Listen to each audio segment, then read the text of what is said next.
Assalamualaikum warahmatullahi wabarakatuh. Perkenalkan, kami dari kelompok 3. Di sini kami akan menjelaskan mengenai HNP.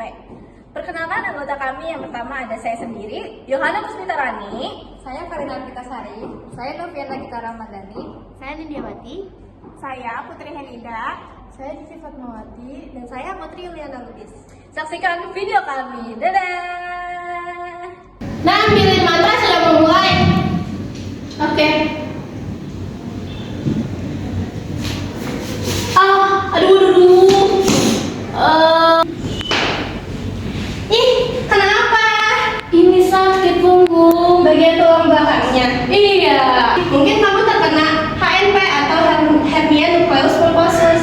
Apaan tuh? Nah, jadi HNP itu adalah suatu penyakit di mana bentangan lunak di antara ruas-ruas tulang belakang itu mengalami tekanan dan pecah, sehingga terjadi penyempitan dan terjepitnya urat-urat saraf yang melalui tulang belakang. Nah, saraf terjepit lainnya itu disebabkan oleh keluarnya nucleus pulposus dari diskus melalui robekan annulus fibrosus keluar menekan medulla spinalis dan mengarah ke dorsal lateral menekan saraf spinalis sehingga menimbulkan rasa nyeri yang hebat.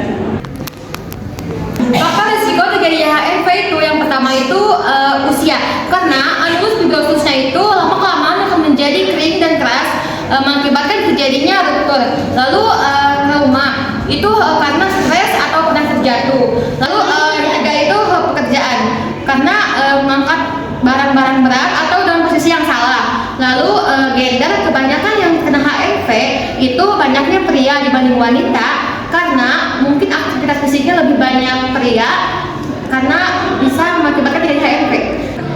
Hal ini bisa dicegah dengan cara yang pertama, aktivitas fisik dan pola hidup. Misalnya kita bisa olahraga untuk menentukan kekuatan otot, seperti berlari atau berenang. Oh ya, disclaimer, olahraganya nggak boleh yang berat ya, yang menimbulkan cedera atau trauma pada fisik. Yang kedua, istirahat di tempat yang datar atau nyaman. Yang ketiga, sini. Kurangin berat badan dengan makan makanan yang sehat dan diet pola hidup yang sehat. Oke, untuk mengurangi nyeri ada terapi fisik. Yang pertama itu menggunakan air hangat atau dingin. Terapi menggunakan air hangat atau air dingin yaitu metode yang paling mudah untuk mengurangi spasma otot dan inflamasi. Untuk yang kedua, bisa menggunakan lontoporesis, yaitu metode dengan pemberian steroid. Steroid yaitu bisa menimbulkan efek antiinflamasi pada daerah yang menyebabkan nyeri.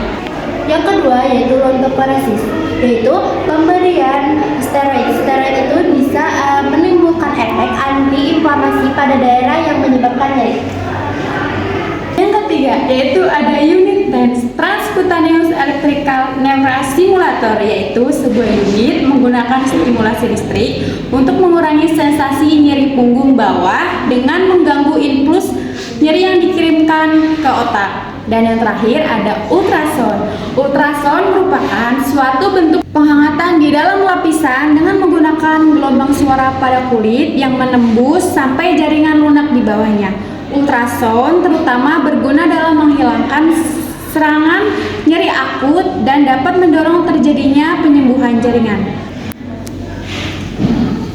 Nah, untuk terapi yang selanjutnya ada terapi farmakologi. Untuk terapi farmakologi itu ada 6. Yang pertama ada terapi analgetik dan NSAID atau non-steroid anti-inflamasi. Nah, obat ini tuh diberikan untuk mengurangi rasa nyeri, anti-inflamasi, dan mempercepat kesembuhan.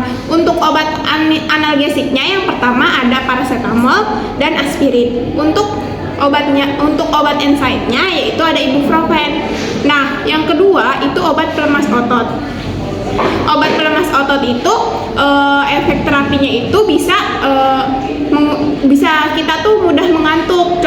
Nah, di sini contoh obatnya itu ada tinadizin dan dan esperidon. Untuk terapi yang ketiga yaitu opioid. Nah, untuk opioid ini tidak lebih efektif daripada analgetik biasa yang jauh lebih aman. Pemakaian jangka panjang bisa menimbulkan toleransi dan ketergantungan obat. Yang keempat ada kortikosteroid oral. Pemakaian kortikosteroid oral masih kontroversi, dipakai pada kasus HNP yang berat dan mengurangi inflamasi jaringan. Nah, untuk terapi yang kelima itu ada analgetik azufan, terutama dipakai pada HNP kronis karena ada anggapan mekanisme nyeri pada HNP sesuai dengan neuropatik. Contoh obat dari analgetik azufan itu yang pertama ada amitriptilin dan karbamazepin. Nah, untuk yang keenam itu ada suntikan pada titik picu. Untuk yang terakhir itu ada cara pengobatan. Cara pengobatan ini itu dengan memberikan suntikan campuran anestesi lokal dan kortikosteroid itu ke dalam jaringan lunak atau otot. Jadi pada titik picu di sekitar tulang belakang. Lalu untuk cara ini itu masih kontroversi. Terus lalu ada obat yang dapat digunakan antara lain itu ada lidocaine, lidocaine, dexamethasone, melprednisolone, dan triamcinolone. Tadi kan udah dikasih tahu definisi, faktor-faktor, cara pencegahan, pengobatan. Sekarang kita perlu tahu gimana caranya untuk mengangkat barang yang benar, nah supaya tidak ada cedera lagi. Yang pertama, postur badan harus tegak, lalu jongkok, tegak ya, teman-teman. Tetap tegak, posisi badan tetap tegak, diambil, angkat, jangan kayak gini ya, itu salah. Yang benar adalah itu informasi dari kami. Terima kasih, sekian dari video kami. Jangan lupa untuk like, comment,